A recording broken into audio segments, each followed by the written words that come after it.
Bismillahirrahmanirrahim. Assalamualaikum warahmatullahi wabarakatuh. Selamat pagi Ananda. Kita berjumpa lagi dalam video BDR.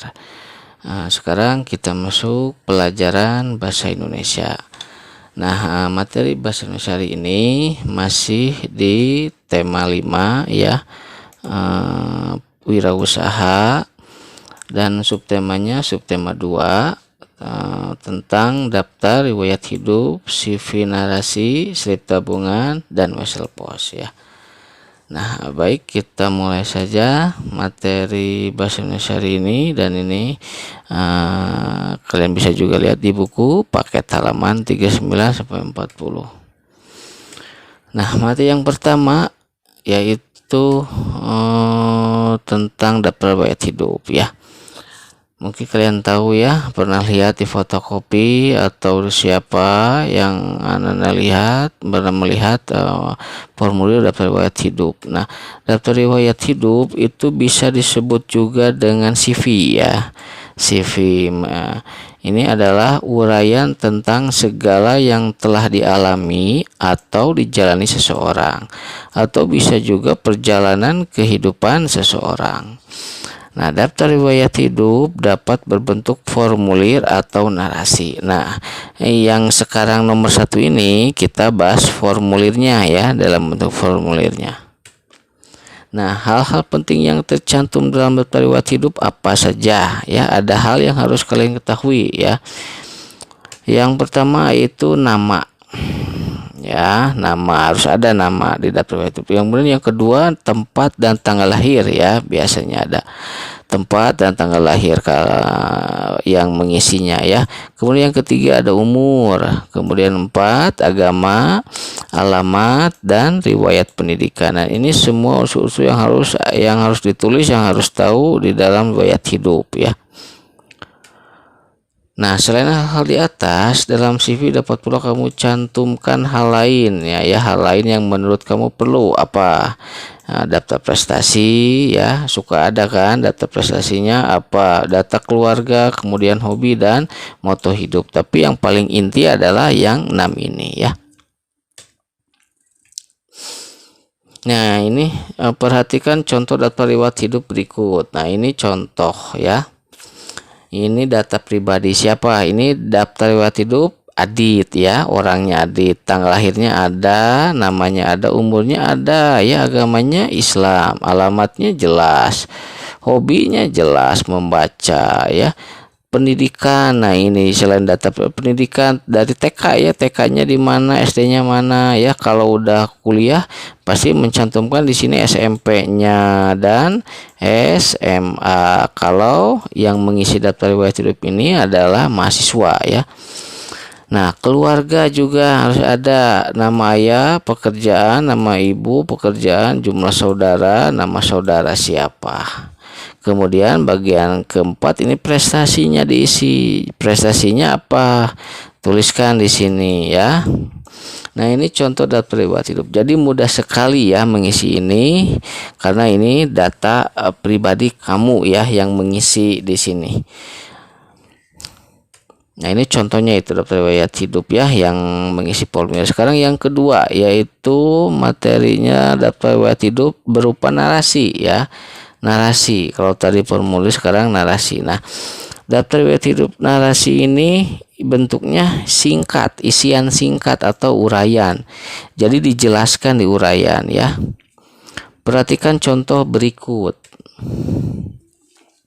Ini uraian ya, ini bukan formulir tapi diuraikan, diceritakan. Nama saya Adit ya. Saya lahir di Jakarta 11 Januari 2006. Saat ini saya duduk di kelas 6 SD Cempaka. Saya tinggal di Jalan Haji Taisir, Gang Harun 2 nomor 19 Jakarta Barat. Saya suka membaca, menggambar, dan berolahraga. Saya bercita-cita menjadi arsitek. Saya anak kedua dari 3 bersaudara. Kakak saya bernama Ranti dan adik saya bernama Indra. Ayah saya bernama Hasan dan ibu saya bernama Yuli. Nah, ini adalah contoh narasi daftar riwayat hidup berbentuk narasi ya, atau isian singkat. Nah, ini materi ini ada juga di buku paket halaman 51 dan 52. Nah, itu daftar hidup narasi ya. Berarti kalau daftar riwayat hidup narasi itu kamu tinggal bisa ngisi, masukkan ke daftar riwayat hidup yang berbentuk formulir. Atau bisa juga yang dari formulir diubah oleh kamu ke narasi ya. Sekarang yang ketiga. Materi yang ketiga adalah slip tabungan. Nah, ini tentu kamu sudah pernah ke bank ya, menyetor uang, menarik uang atau nabung ya. Nah, ini slip tabungan ini merupakan jenis formulir untuk menabung di bank ya, untuk menabung ya. Formulir ini diisi ketika kita akan menabung di bank. Slip tabungan bermacam-macam, diantaranya slip setoran ya, slip tabungan itu. Nah, apa saja yang harus kamu isi di slip setoran ini? Yang pertama adalah nama ya, kemudian nomor rekeningnya berapa, jumlah nominal uang yang akan kamu setor berapa, dan tanda tanganmu. Nah, ini harus ditanda tangan. Jadi ada 4 ya. Nah, ini ada buku paket halaman 56-57. Nah, ini contoh slip setoran ya, formulir slip setoran. Ini bank, tanggalnya 2 Juli, formulir setorannya penduduk, nama siapa pemiliknya, ini Veronica, nomor rekeningnya ini ya, rekening banknya, jumlah setorannya berapa yang akan disetor, 50.000, ini tulis, tanda tangan di sini Veronica. Nah, ini contoh slip setoran tabungan. Jadi slip setoran itu ingin nabung ya ke bank. Jadi yang penting itu kalau slip setoran itu namanya, nomor rekening, tanggal, jumlah uangnya, dan tanda tangan ya. Nah, apakah bisa diwakili? Oh, tidak bisa ya. Kalau setoran itu tidak bisa diwakili. Kemudian yang keempat terakhir materinya yaitu sama formulir, cuma ini mengisi wesel pos. Nah, kalau ini formulir berupa wesel pos, dan ini buku paket di halaman 11-100. Apa itu wesel pos? Wesel pos adalah sarana untuk mengirim uang lewat pos ya. Jadi kamu bisa mengirim uang lewat pos, tidak hanya lewat bank ya. Nah, yaitu menggunakan wesel. Nah, isi keterangan wesel pos berdasarkan nomor yang tertera pada gambar wesel pos. Apa saja isinya? Yaitu yang pertama ada jumlah uang yang akan dikirim, berapa.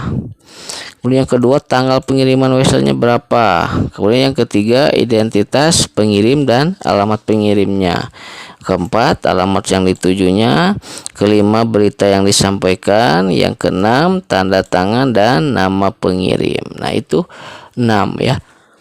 Nah, bagian lainnya harus diisi oleh petugas. Yang diisi oleh kamu ini sampai 6 ya. Jadi ini wesel ya, cara mengisi wesel pos. Contohnya, contoh wesel pos ini ya. Aplikasi pengiriman wesel pos nih, ini logo posnya. Nah, jadi yang pertama ini adalah jumlah yang dikirimnya berapa. Ini 2.500.000 ya, maaf. Kemudian yang kedua adalah yang harus ada di sini yaitu tanggalnya, yaitu 20 Juli 2018. Yang ketiga alamat ya, alamat yang mengirim uangnya. Keempat, ditujukan untuk siapa uang ini ya. Yang kelima, jumlahnya uang apa, tujuannya ini untuk biaya pengobatan ibu. Dan yang terakhir, adit, yaitu orang yang mengirimkan uangnya. Nah, ini contoh formulir mengisi wesel pos ya. Nah, sekarang soal latihan. Soal latihannya berarti kamu yang pertama adalah membuat daftar riwayat hidupmu dalam bentuk narasi, halaman 53 ya. Silakan kamu buat narasi dalam menarasi daftar riwayat hidup kamu ya, diceritakan bukan diisi formulirnya. Kemudian yang kedua, isilah slip setoran berdasarkan deskripsi ya, slip setoran tabungan. Lihat soal di buku paket halaman 57. Ayo mencoba, Anda bisa lihat di buku paket ya, dan kerjakan langsung di buku paket. Kemudian yang ketiga adalah isilah wesel pos berdasarkan pernyataan. Sama ini juga Anda harus lihat soal di buku paket halaman 69 ya. Ayo mengisi. Nah, kerjakan di buku paket langsung dan difotokan hasilnya dengan jelas. Jadi 3 ya. Jadi 3 foto yang harus dikirimkan ya. Nah, itu materi dan soal latihan untuk hari ini, materi bahasa Indonesia ya. Selamat mengerjakan, kerjakan dengan baik tugas ini ya, jangan ditunda agar tidak menumpuk ya dan menjadi beban buat kalian. Terima kasih atas perhatiannya. Wassalamualaikum warahmatullahi wabarakatuh.